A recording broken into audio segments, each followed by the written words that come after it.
the last 15 years, a man named Clayton Bigsby has been the leading voice of the white supremacist movement in America. Though not sold in any major bookstores, his books Dump Truck, Nigger Stain, I Smell Nigger, and Nigger Book have sold over 600,000 copies combined. Despite his popularity, very few have ever seen him due to his reclusiveness, but in an effort to bring his message to a wider audience, he agreed to give his first public interview ever to Frontline. But getting to Mr. Bigsby was an odyssey in itself, riddled with backcountry hollies, shifty go-betweens, and palpable danger. Excuse me, not sure we're in the right place. We're looking for Clayton Bigsby. Look no further, fella, you found me. Clayton Bigsby, the author?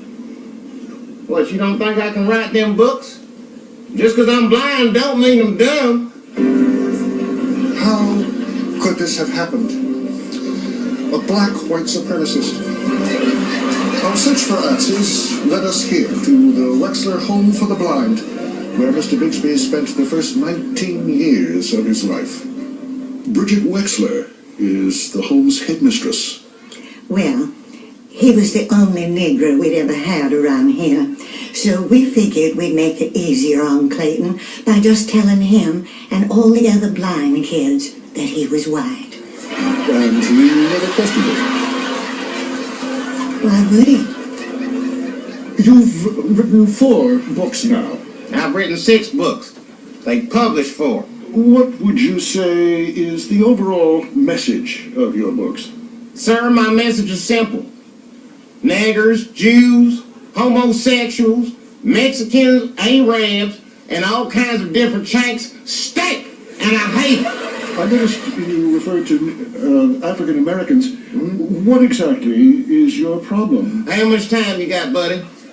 Where would I start? Well, first of all, they're lazy, good-for-nothing tricksters, crack-smoking swindlers, big butt-having, wide-nosed breather on the white man's air. They eat up all the chicken, they think they're the best dancers, and they stink.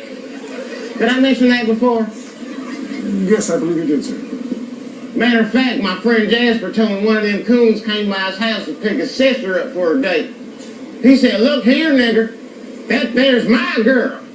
Anyone has sex with my sister, it's going to be me." You've never left this property, have you, Mr. Bigsby? No, sir, not in many years. What if I were to tell you that you are an African American? Sir, listen, I'm going to make this clear.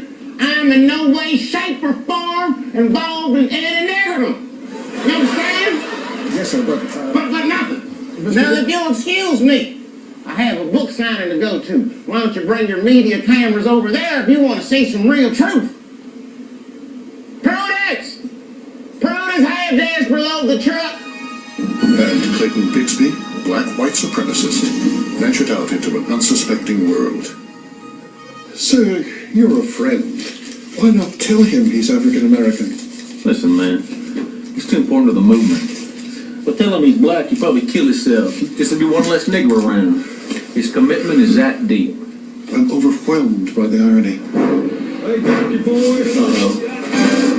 You lost, boy? Come, boy. We don't like your kind around here. You better get out of here before something bad happens. That's right. That's right. Tell that nigger. Big, dirty nigger. Come on, Clayton. We gotta go. Oh, thanks. There's nigger around here. That dirty monkey was beating my hood. Pride, power. Nigger, power. The confusion did not end there. Hey, why don't you tell everybody to turn that music down? Niggers make me sick. Boogie, boogie, nigger. Boogie, boogie. Did he just call us niggers? Awesome!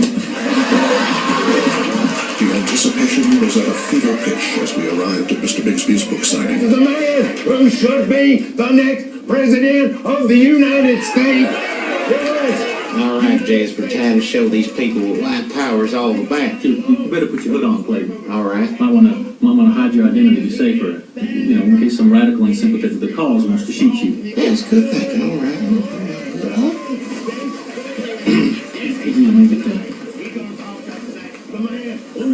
Without further ado, the man who made us proud to be white, none other than Clayton Bigsby. That's it.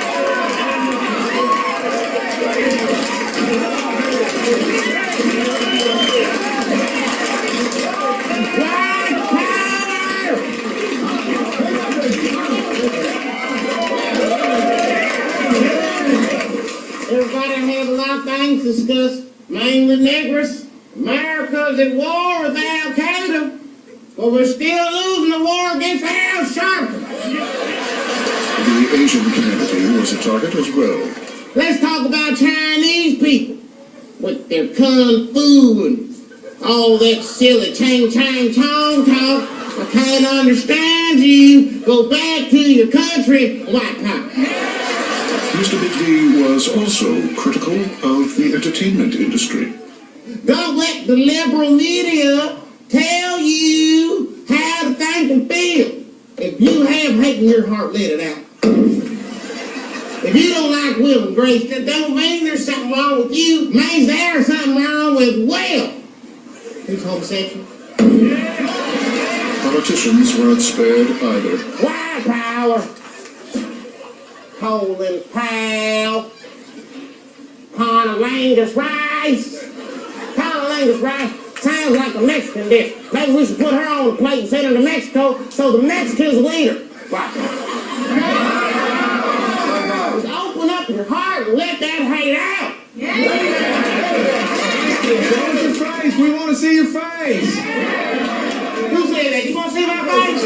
Clayton, go on, brother. You want to see my face? Don't be afraid, Jasper. Don't be afraid.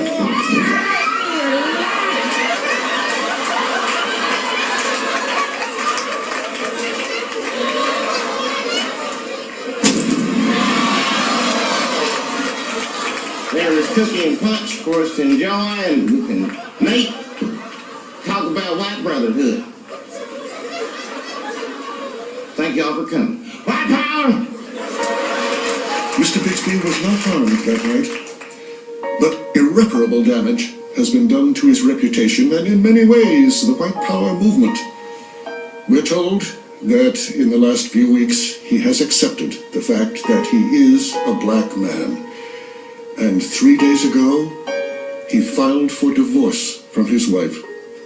When we asked why, after 19 years of marriage, he responded, because she's a nigger lover. I'm Kent Wallace.